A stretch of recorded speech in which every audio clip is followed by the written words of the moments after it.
Hi friends, आज के session में हम लोग बात करने वाले हैं चार्ज के अध्यारोपण के सिद्धांत के बारे में, प्रिंसिपल ऑफ सुपरपोजिशन जिसको बोलते हैं। तो सबसे पहले समझ लीजिए कि अध्यारोपण के सिद्धांत क्या है और इसी के आधार पर अध्यारोपण के सिद्धांत के आधार पर ही ये जो कूलम्ब्स लॉ ऑफ इलेक्ट्रोस्टैटिक्स है उसमें जो न्यूमेरिकल बनाने में बहुत ही हेल्प करेगा। तो सबसे पहले हम लोग बात कर लेते हैं अध्यारोपण के सिद्धांत क्या है। देखिए, अध्यारोपण के सिद्धांत का मतलब होता है अध्यारोपित, यानी किसी अध्यारोपित का मतलब होता है लगना। ठीक है, मान लीजिए कोई एक निकाय है। ठीक है, मान लिया जाए सपोज दैट, मान लेते हैं यहाँ पे इस स्पेस में एक निकाय में एक या एक से अधिक चार्ज रखा हुआ है। तो मान लेते हैं सपोज दैट यहाँ पे हम लोग मान लेते हैं कि इस स्पेस में मान लीजिए Q1 चार्ज रखा हुआ है और यहाँ पे Q2 चार्ज रखा हुआ है, यहाँ पे Q3 चार्ज रखा हुआ है, डॉट डॉट डॉट डॉट ऐसे करके यहाँ पे N चार्ज रखा हुआ है और इसमें यहाँ पे मान लीजिए Q नोट चार्ज रखा हुआ है या बड़ा सा कैपिटल Q चार्ज रखा हुआ है, ऐसे रखा हुआ है, Q नोट ही मान लीजिए। ठीक है, यहाँ पे जो है Q नोट चार्ज रखा हुआ है। तो कहने का मतलब ये है किसी एक चार्ज पर एक या एक से अधिक चार्ज के द्वारा, इसके द्वारा इस पे, इसके द्वारा इस पे, इस पे द्वारा इस पे, इसके द्वारा इस पे कितना फोर्स लग रहा है। ठीक है, यानी कहने का मतलब मान लीजिए सपोज दैट कि ये मान लिया जाए यहाँ पे कोई व्यक्ति हैं, एगो दूगो तीनगो अलग अलग जिनका नाम है और एक बीच में ऐसे बैठे हुए हैं। अब ये बीच में जो बैठे हुए हैं उनको क्या कर रहा है, इसके द्वारा कितना इस पे फोर्स लगा रहा है, इस पे Q2 के द्वारा कितना फोर्स लगा रहा है, Q3 के द्वारा कितना फोर्स लगा रहा है और Qn के द्वारा कितना फोर्स लग रहा है। और इस सभी को, ठीक है, योगफल कहलाता है अध्यारोपण का सिद्धांत। यानी कहने का मतलब ये है किसी निकाय में उपस्थित एक या एक से अधिक चार्ज दे रहे और एक चार्ज को हम लोग मान लेते हैं, मान लीजिए कि Q नोट यहाँ पे चार्ज रखा हुआ है। तो Q नोट चार्ज पर ये सब Q1 Q2 Q3 Qn तक डॉट डॉट एक या एक से अधिक चार्ज रखा हुआ है। तो कितना फोर्स इस पे लग रहा है, यहाँ पे देखिए, मान लीजिए Q1 चार्ज यहाँ पे है, Q2 चार्ज यहाँ है और इन दोनों चार्ज के बीच लगने वाला इलेक्ट्रोस्टैटिक्स जो फोर्स था क्या था, K into Q1 into Q2 और बटा में R स्क्वायर, यही तो था। और ये जो फोर्स, ये जो इलेक्ट्रोस्टैटिक्स फोर्स है कैसा क्वांटिटी है, तो ये तो वेक्टर क्वांटिटी है, सदिश राशि है।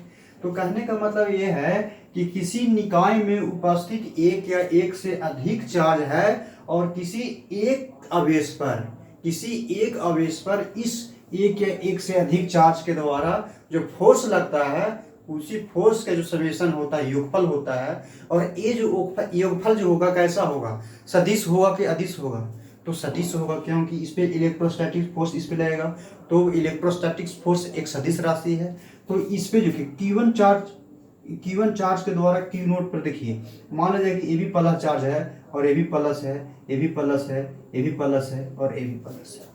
तो प्लस प्लस चार्ज एक दूसरे को क्या करता है, रिपेल करता है, दूर हटाता है ऐसे। तो ये क्या करेगा, ये Q1 चार्ज के कारण, ये जो Q1 चार्ज है, इस Q1 चार्ज के कारण Q नोट पर कितना फोर्स लगाएगा, तो अपनी ओर आकर्षित करेगा। अगर दूर हटाएगा तो दूर हटाएगा क्योंकि इसका नेचर और इसका नेचर क्या है, सेम है। तो इसका जो है ये क्या करेगा, ये इधर की ओर फोर्स लगाएगा और ये फोर्स इधर की ओर ऐसे लगाएगा। ठीक है, कौन फोर्स लगा रहा है भाई, तो F लगा रहा है। ठीक है, ये Q1 लगा रहा है F, तो F1 इधर हो जाएगा। अब देखिए, ये वो Q1 लगाया है और Q2 भी लगाएगा, तो Q2 भी लगाएगा। देखिए ये भी प्लस है, ये भी प्लस है, तो इस ओर इधर फोर्स लगाएगा। ठीक, कौन लगा रहा है, तो Q2 लगा रहा है। कैसा फोर्स, तो इलेक्ट्रोस्टैटिक्स फोर्स। किस नेचर का, क्या कर रहा है, रिपल्सिव नेचर कर रहा है, एक दूसरे को, ठीक है, दूर हटा रहा है क्योंकि ये दोनों प्लस है, ये भी प्लस है। अब यही प्लस रहता और ये माइनस रह जाता, दोनों का नेचर अपोजिट रह जाता, तो एक दूसरे को आकर्षित करता नहीं। अब देखिए Q3 चार्ज, तो मान लीजिए Q3 चार्ज यहाँ पे है, तो ये भी इसका फोर्स दूर लगाएगा, इसकी ओर ऐसे फोर्स लगाएगा। ठीक है, F3।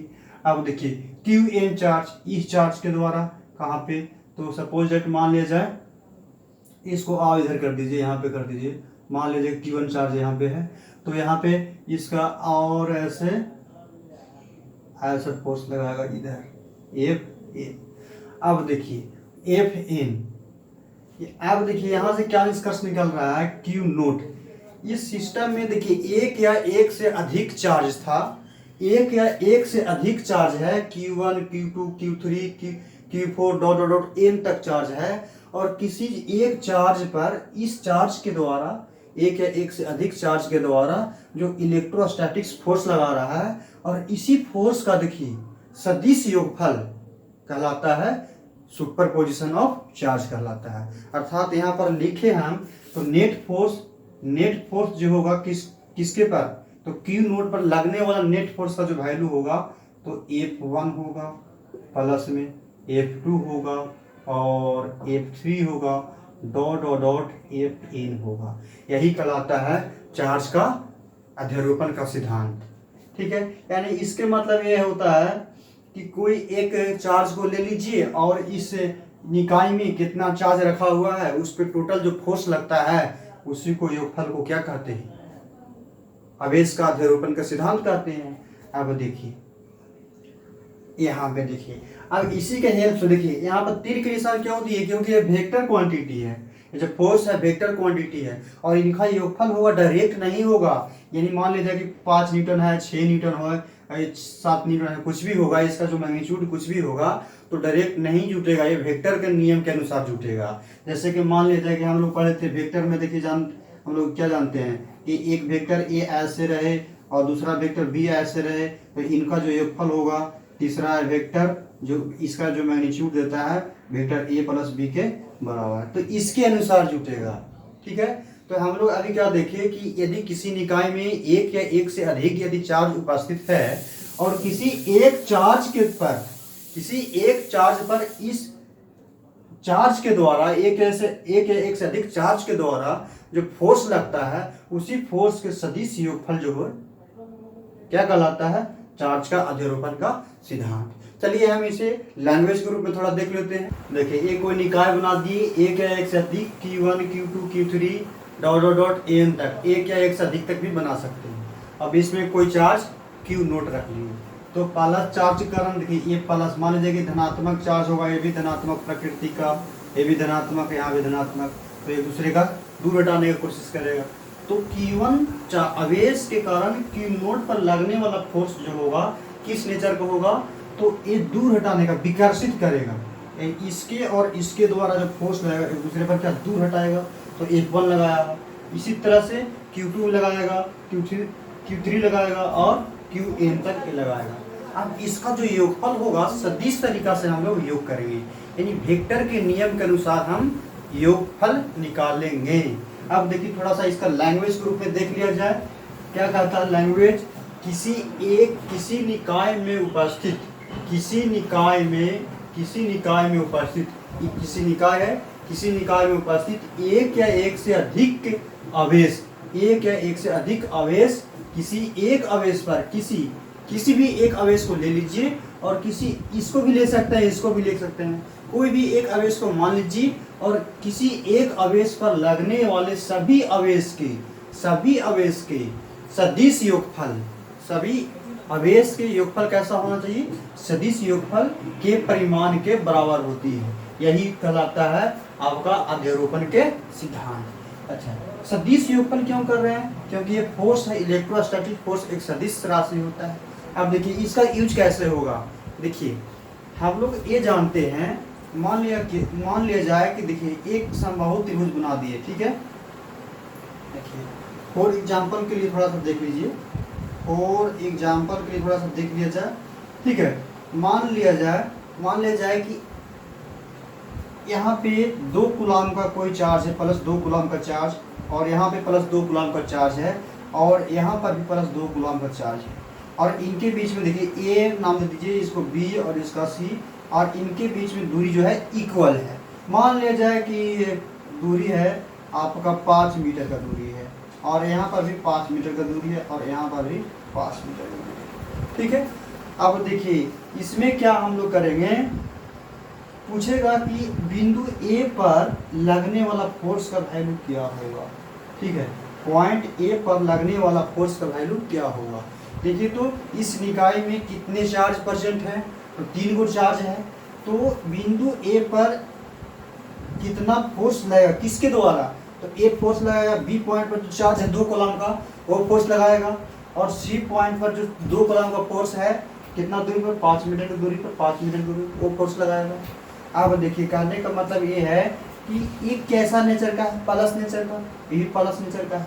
अब जरा बताइए, सबसे पहले इसको लीजिए, ए पॉइंट पर बी के द्वारा कितना फोर्स लगाएगा, किधर लगाएगा, बाहर की ओर लगाएगा कि अंदर की ओर लगाएगा।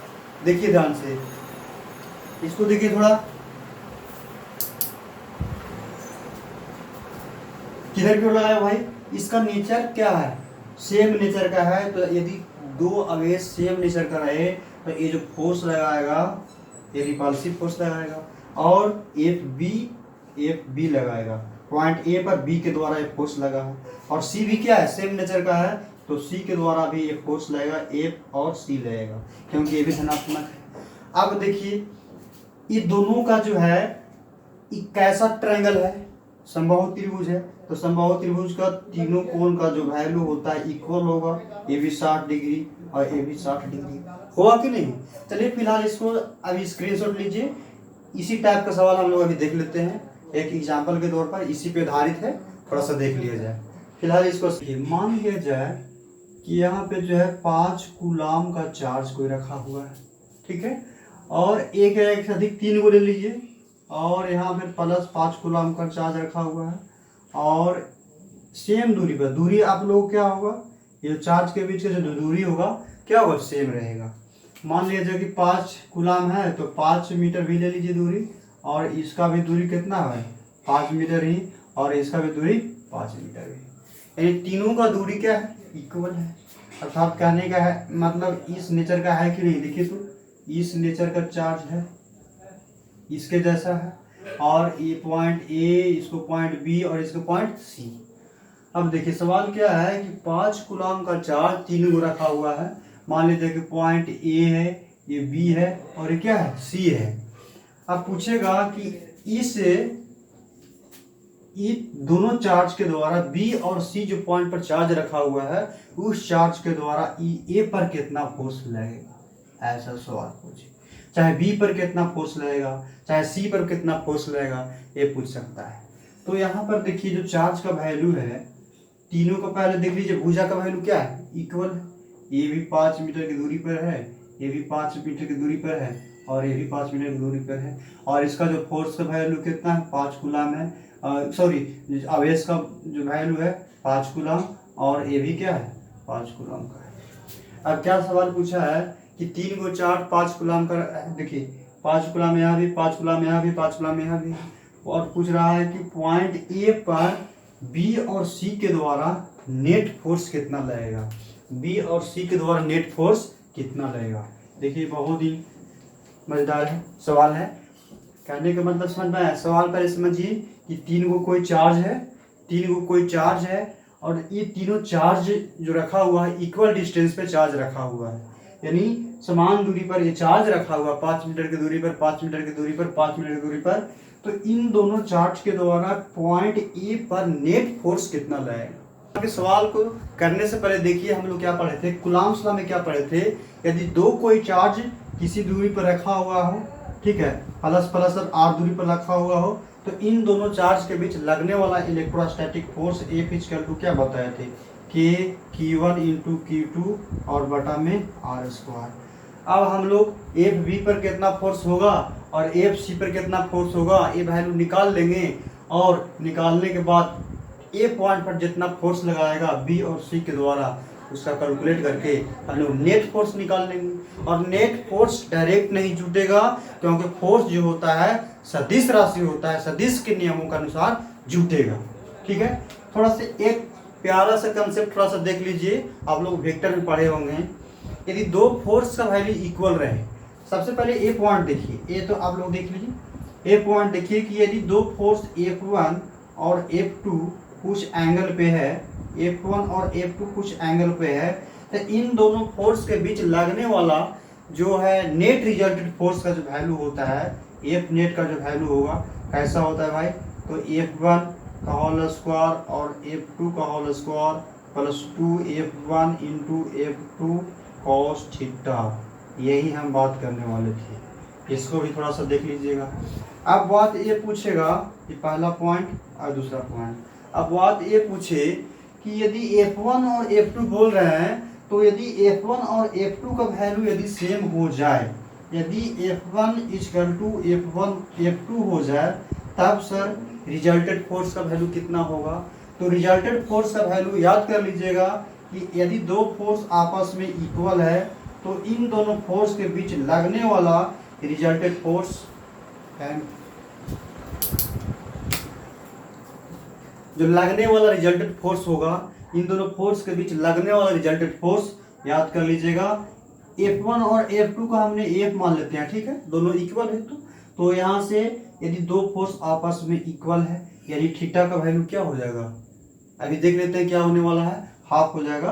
तो दो फोर्स आपस में इक्वल हो, तो इन दोनों फोर्स के बीच लगने वाला जो फोर्स का रिजल्टेड फोर्स होगा 2F, इसको F मान लिया या K भी कुछ भी मान सकते हैं, 2F cos थीटा बाई 2, ठीक है, यदि एंगल थीटा हो तो। इसको भी थोड़ा सा याद कर लीजिएगा।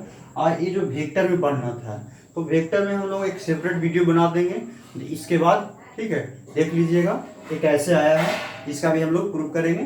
तो यदि दो फोर्स आपस में इक्वल रहे, तो याद कर लीजिएगा 2F cos थीटा बाई 2 होता है। इसी से आया है, कुछ नहीं, थीटा का वैल्यू यहाँ से इक्वल करेंगे तो F लिखेंगे, 2F cos, ठीक है, प्लस माइनस करके ये कॉम्बिनेशन आ जाता है, रिलेशन आ जाता है। तो अभी देखिए फिलहाल सवाल क्या है कि पॉइंट ए पर लगने वाला कुल इलेक्ट्रोस्टैटिक फोर्स का वैल्यू कितना होगा। तो यहाँ से हम लोग देख लिए। तो सबसे पहले देखिए, सबसे पहले क्या करेंगे कि बी एफ और बी, देखिए ई प्लस है, सबसे पहले ये बताइए, ए प्लस है और ए भी प्लस है, तो फोर्स दोनों के बीच में कैसा फोर्स होगा, अट्रैक्शन का कि रिपल्सन का, दूर हटाने वाला, विकर्षित करेगा। तो निकालना है ए पॉइंट पर, तो जो बी पॉइंट के द्वारा पॉइंट ए पर जो फोर्स लगाएगा इस तरह से लगाएगा, और सी पॉइंट द्वारा पॉइंट ए पर जो फोर्स लगाएगा एफ सीधा धक्का देगा, क्योंकि ये भी प्लस है, ये भी प्लस है। और इसके बीच का जो एंगल है देख लीजिए, ये भी इक्वल भुजा है, ये भी इक्वल है, तो कोण भी आपका हो जाएगा इक्वल, तो 60 डिग्री है, ये भी 60 डिग्री है और ये भी 60 डिग्री है।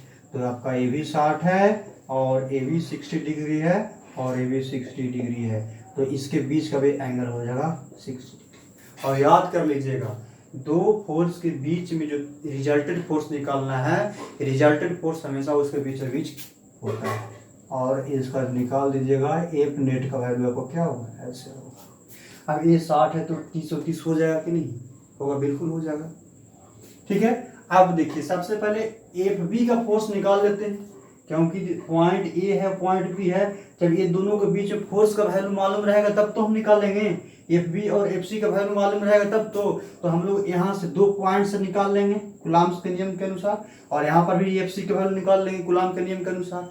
तो एफ बी का फोर्स का वैल्यू निकालेंगे तो ये भी 5 कूलम्ब है, ये भी 5 कूलम्ब है, बीच की दूरी 5 है, तो यहाँ से निकाल लेंगे के इंटू, अब यहाँ से जानते हैं Q1 इंटू Q2 बटा में आर स्क्वायर, और यहाँ से हम लोग निकालने वाले हैं के को रहने दीजिए, के कांस्टेंट है जिसका वैल्यू 1/4 पाई एप्सिलॉन होता है। अब देखिए, और Q1 क्या है, इसको मान लीजिए 5, ये भी 5 है और 5 हो गया, बीच की दूरी भी 5 स्क्वायर हो जाएगा, तो 5 25 कैंसिल हो जाएगा, 25/25 से के बचेगा।